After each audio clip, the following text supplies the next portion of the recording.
ভালো করে শুনুন এই আল্লাহর আয়াতটা, বাণীটাই বাসারুনাহুম, তাদেরকে সবাইকে এই দৃশ্য দেখানো হবে। ইয়াওয়াদুল মুজরিমু লাউ ইয়াফতাদি মিন আযাবি ইয়াউমাইযিন বিবানিহি, সেই আযাবের দিন, ভয়ঙ্কর দিনে, শাস্তির দিনে কিন্তু কাফেরদের স্বচক্ষে যত বন্ধু বান্ধব, যত রক্ষাকারী, যত সিকিউরিটি, সবার সামনে কিন্তু এই আযাব শাস্তি দেখানো হবে। কিন্তু সেই দিন সেই শাস্তি ভোগকারীরা, যারা শাস্তি পাবে, গ্রহণ করবে, শাস্তির স্বাদ যেদিন চেখে নেবে, সেই দিন তারা লাউ ইয়াফতাদি বিআযাবিন ইয়াউমাইযিন বিবানিহি, এই আযাবটাকে বিক্রি করতে চাইবে, শাস্তিটা বিনিময় করতে চাইবে কিসের সঙ্গে? নিজের ছেলের সঙ্গে। নাউজুবিল্লাহ।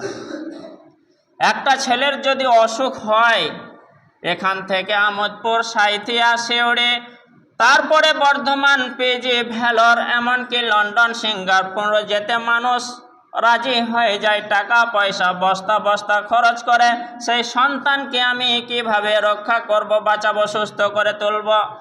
এই সন্তানকে, এই ছেলেকে, এই মেয়েকে হাসরের মাঠে দিয়ে দেবে আল্লাহকে। আল্লাহ গো, আমার আযাবটা মাফ করে দাও, আমার আযাবটাকে কমিয়ে আমার ছেলেটাকে দাও, আমাকে বাঁচিয়ে দাও। সেই দিনই বলবে। তাহলে কত ভয়ঙ্কর! আহারে, কেন চাইলে এ শাস্তি আযাব কাফের না জেনে? তারপরে বলবে ওয়া সাহিবাতিহি ওয়া আখিহি, নিজের স্ত্রীকেও দিয়ে দেবে যে আল্লাহ গো, আমার শাস্তিটা, আমার আযাবটা আমার স্ত্রীকেও দাও, আমাকে বাঁচিয়ে দাও, আমার ভাইকেও দিয়ে দাও, আমাকে বাঁচিয়ে দাও। ওয়া ফাসিলাতিহি আল্লাতী তুবি, আল্লাহ গো, আমাকে যে আশ্রয় দানকারী, আশ্রয় দিয়েছিল, যে রক্ষা করেছিল আমার গোষ্ঠীকে, আমার জাতিকে, আমার বংশকে, আমার শাস্তিটা, আমার আযাবটা দিয়ে দাও, কিন্তু আমাকে তুমি রক্ষা করো, আমাকে বাঁচিয়ে তোলো। তাহলে সবাই যদি এ কথা বলে যারা আযাব পাবে, তাহলে কে কাকে আল্লাহ তাআলা বাঁচাবেন? না, তোমার আযাব তুমি ভোগ করো। লা ওয়াজিরাতুম বিজরা উখরা, কেউ কারো বোঝ ওঠাবে না, নিজে নিজেই সেদিন বোঝা নিজের বহন করবে, নিজেই শাস্তি নিজেই ভোগ করবে। ওয়ামান ফিল আরজি জামিয়া সুম্মা ইউনজি, এমনকি বিশ্বের যত তার আত্মীয় স্বজন, যার চেনা পরিচয় রয়েছে, যত রিলেটিভ আছে, যত তার রিলেশন আছে, আল্লাহকে বলবে আল্লাহ, দুনিয়ার সমস্ত আমার রিলেশনকে, সমস্ত আমার পরিচিত ব্যক্তিকে আমার শাস্তিটা দিয়ে দাও গো আল্লাহ। আমার জমি জায়গা, ঘর বাড়ি, আমার যত মাল মেটেল ছিল, সম্পদ, আল্লাহ তার বিনিময়ে আমাকে আযাব থেকে মুক্তি দাও। আল্লাহ বলবেন না, কাল্লা ইন্নাহা লাযা, না, কখনোই না, কখনোই না, কখনোই না। এটা হচ্ছে লেলিহান শিক্ষা, এটা কিন্তু এক একজনের জন্য বরাদ্দ। ও কাফেরগণ, আযাব চেয়ে নিচ্ছ, আযাব জানো না কি জিনিস? ঘুঘু দেখেছো, ঘুঘুর ফান দেখনি? আযাব দুনিয়াতে থাকতে ঠাট্টা করে, তামাশা করে, মজাক করে নবীর কাছে বলতে, আমাদের আযাবটা এনে দাও, শাস্তিটা দাও, কখন দেবে? তো আজকের দিনে কেন বলছো যে সারা পৃথিবীর আমার আত্মীয় স্বজন, বংশ, সবাইকে আমার শাস্তিটা দাও, আমাকে মুক্তি দাও, কিন্তু শোনো, কাল্লা ইন্নাহা লাযা, না, কখনোই না, তা হবে না, তোমার শাস্তি তোমাকেই ভোগ করতে হবে। এটা হচ্ছে লেলিহান শিক্ষা, এটা জ্বলন্ত একটা আগুন শাস্তি তোমার জন্য। নাজ্জাত লিসা, আর এই আগুন শিখা লেলিহান যখন তোমার শরীরে ছুঁয়ে যাবে, স্পর্শ করবে, চামড়া একেবারে ঝলসে দেবে। মানাদবারা ওয়া তাওয়াল্লা, আর দুই শ্রেণীকে আল্লাহ তাআলা যুক্ত করে দিলেন, যে এই কোরআন আর হাদিসের কথা শুনে, যে ইসলাম ধর্ম কথা শুনে, যে শরীয়তের নিয়ম কানুন শোনার পরে মুখ ফিরিয়ে নিয়েছিল, পেট দেখিয়ে চলে গিয়েছিল, যে মুখ ঘুরিয়েছিল, কোরআন হাদিসের কথা মানুষকে বললে আলহামদুলিল্লাহ অনেক মানুষ শুনতে চায়, মাথা নিচু করে শুনে মনে জায়গা দেয়, আস্তে আস্তে আমল করার চেষ্টা করে। আবার কিছু মানুষ তো পাওয়া যায় যে ডাইরেক্টলি জবাব দেয়, মুখ ঘুরিয়ে চলে যায়, পেট ফিরিয়ে চলে যায়। একদল কাফের তাদের মধ্য থেকে একটু আলোচনা করে একজনকে আগে বাড়িয়ে দিয়ে বলল, রাসূল সাল্লাল্লাহু আলাইহি ওয়াসাল্লামকে জিজ্ঞাসা করো তো যে আমাদের ওপর শাস্তি আযাব কখন আসবে। তাদের মধ্যে থেকে একজন সাহস করে হিম্মত করে আমার রাসূল সাল্লাল্লাহু আলাইহি ওয়াসাল্লামকে বলল যে নবী, হ্যাঁ মুহাম্মদ, তুমি নবী বলে দাবি করছো, কাফেরদের শাস্তি হবে যে বলছো, তো আমাদের ওপর শাস্তি কখন আসবে? একটু ভাবনা করতে পেরেছেন, চিন্তা করতে পারছেন কত বড় তার আস্পর্ধা, কত বড় বুকের পাটা। মানুষকে কেউ চায় ধ্বংস হতে, কেউ চায় আমার বিপদটা হোক, কিন্তু সেই মানুষ কত অজ্ঞ, কত মূর্খ, কত খারাপ যে নবীকে বলে যে আমার শাস্তিটা কখন হবে, আমাদের কখন আযাব হবে। এই কথাই কিন্তু জিজ্ঞাসা করলো। আল্লাহ তাআলা জিবরাইলের মারফতে নবী সাল্লাল্লাহু আলাইহি ওয়াসাল্লামের ওপর অবতীর্ণ করে দিলেন সূরাতুল মারিজ। এবার সেই কথাই শুনুন। বিসমিল্লাহির রহমানির রহিম। সালা সাইলুম বিআযাবিন ওয়াকি। এক প্রশ্নকারী আমার রাসূলকে প্রশ্ন করলো সেই আযাব সম্পর্কে, শাস্তি সম্পর্কে, যেটা নির্ধারিত লিল কাফিরিনা লাইসা লাহু দাফি, যেটা কাফেরদের জন্য অবধারিত, সেই আযাব শাস্তিটা মুক্ত করার, সেই আযাবটা হটিয়ে দেওয়ার, সেই আযাবটাকে বাতিল করে দেওয়ার ক্ষমতা কারণে তারজুল মালাইকাতু ওয়ার রূহ মিনাল্লাহি জিল মারিজ, আল্লাহর তরফ থেকে সেই আযাব যিনি সমাপনর্ধ গগনকারীর অবস্থান রয়েছে, সেই আল্লাহ তাআলা এই আযাব তাদের ওপর দেবেন, পরিবেষ্টন করবেন। তারজুল মালাইকাতু ওয়ার রূহু ইলাইহি ফি ইয়াউমিন কানা মিকদারুহু 50,000 সানাহ।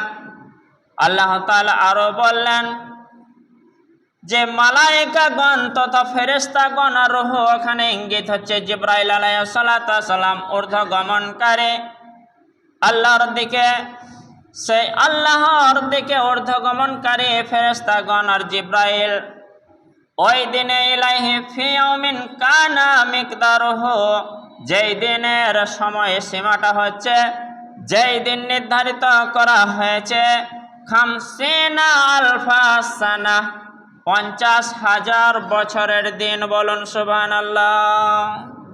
কয় বছর বললাম? 50,000 বছর আল্লাহ তাআলা জানিয়ে দেন। এখানে 100 বছর আমার হিসাবটা রাখতে হবে, আমি 100 বছরের নিম্নে, আপনাকে আমাকে 100 বছরের নিম্নে রাখতে হবে। তাহলে আমার মতো 10 জনকে নিয়ে 1000 বছর, আবার আমার মতো 500 জনকে নিয়ে হবে 50,000 বছর। তাহলে 500 পুরুষ গুজরে যাওয়ার পরও যদি গড় আয়ু 100 বছর করে হয়, তাদের সমান যদি আয়ুকে একত্রিত করা হয়, জমা করা হয়, তবেই হবে 50,000 বছর। 50 বছর কাটতে কাটতে তো অনেক সময়, তাহলে 50,000 বছর আল্লাহ তাআলা নবী সাল্লাল্লাহু আলাইহি ওয়াসাল্লামকে বলে দিলেন। সেটা একটা স্কেল, মাপকাঠি নির্ধারিত আছে। ফাসবির সাবরান জামিলা, কেননা আমার রাসূল হয়তো মনে মনে চাচ্ছিলেন, তারা যখন আযাব চাইছে, যদি কিছুটা শাস্তি আল্লাহ দেন ভালো হতো, কিন্তু আল্লাহ দেবেন না। ছুঁচো মেরে হাত বন্ধ করার দরকার নেই, এককালতে সুদে ওসুলে আদায় করে নেবেন, পুষিয়ে দেবেন কাফেরদের। তাই বললেন, নবী গো, ফাসবির সাবরান জামিলা, তুমি সবর করো, তুমি ধৈর্য ধরো উত্তম সবর করার মতো। ইন্নাহুম ইয়ারাউনাহু বাঈদা, ওই কাফেরগণ সেই 50,000 বছরের দিনটাকে মনে করছে অনেক দূরে, অনেক দূরে, অনেক দূরে, অনেক দিন পরে তাই মনে করছে। কিন্তু আল্লাহ তাআলা বলে দিলেন, ওয়া নারাহু করিবা, সেই দিনটি হচ্ছে অতি সন্নিকটে, খুবই কাছাকাছি। এবার একটু হিসাবটা মিলিয়ে নিতে হবে। সেই দিনটি খুবই কাছাকাছি। এই কথাটা কতদিন আগেকার? 1450 বছর আগেকার, 1450 বছর আগেকার কথা। আর 50,000 বছর যে দিনটি হবে, তাদেরকে যে শাস্তি চাওয়া শাস্তিটা দিয়ে দেওয়া হবে কাফেরদেরকে, সেই তখন দেওয়া হবে। তাহলে 50,000 বছর পর কি দেওয়া হবে? তা নয়, 50,000 বছর যেদিন হবে সেই দিন দেওয়া হবে। তো সেই দিনটিকে তারা অনেক দূরে মনে করেছিল, কিন্তু আল্লাহ বললেন সেটা কাছে। কি হিসেবে মাপ দিয়ে দিলেন? যে হ্যাঁ, তার হায়াত শেষ হয়ে যাবে, তারপর থেকে সে বুঝতে পারবে। তার হায়াত শেষ হয়ে যাবে, তারপর থেকে সে জানতে পারবে যে হ্যাঁ হ্যাঁ, আমাদের ওপর যে আযাব আমরা চাইছিলাম শাস্তি, সেটা আমাদের ঘাড়ের ওপরেই চাপানো হবে, খুবই কাছাকাছি। কিন্তু আর রদ করার ক্ষমতা কারো নেই। তো আল্লাহ তাআলা এবার একটা একটা করে কিছু লক্ষণ দিয়ে দিলেন। ইয়াউমা তাকুনুস সামাউ কাল মুহল, সেই দিন আসমানটা কেমন হবে? যেই দিন শাস্তি চাইছে কাফেরগণ, আমাদের শাস্তি দাও দাও মুহাম্মদ, তো সেই দিন অপেক্ষা করো, যেই দিন আসমানটা হবে ধাতু নির্মিত, গলিত অবস্থায় যেমন থাকে। সোনা রূপা কাঁসা পিতল গলানোর পর যে অবস্থানে থাকে, ঠলঠলে পানির মতো, তরল পানির মতো যে অবস্থান করে সেই ধাতু গলানোটা, তো আল্লাহ তাআলা আসমানটাকে সেরকম করে দেবেন সেই দিন। ওয়াতাকুনুল জিবালু কাল ইহন, বড় বড় পাহাড়গুলিকে আল্লাহ তাআলা কেমন করে দেবেন? অনেক সূরায় আছে সেটা তুলার মতো উড়তে থাকবে, আর এইখানে আল্লাহ তাআলা বলে দিলেন রঙিন পশমের মতো করে দেবেন। লোম, রঙিন লোম বা রঙিন সুতা যেরকম, সেই পাহাড়গুলিকে সেরকম করে দেবেন। কি দুরবস্থা হবে! তারপর কিছু এইবার তাদের দৃশ্য তারা বলতে থাকবে, ইয়াউমা তাকুনুস সামাউ কাল মুহল ওয়া তাকুনুল জিবালু কাল ইহন। তারপরে আল্লাহ তাআলা কিছু তাদের সতর্ক দিয়ে দিলেন, ওয়ালা ইয়াসালু হামিমুন হামিমা। বুকের পাটা নিয়ে, বড় হিম্মত নিয়ে, বড় সাহস নিয়ে তো বলেছিল আযাব মুহাম্মদ দাও, কিন্তু সেই দিন যখন এরকম দৃশ্য তাদের চোখের সামনে চলে আসবে, কোনো বন্ধু কোনো বন্ধুর কাছে কিন্তু আর সাহায্য চাইবে না বা সাহায্য করবে না।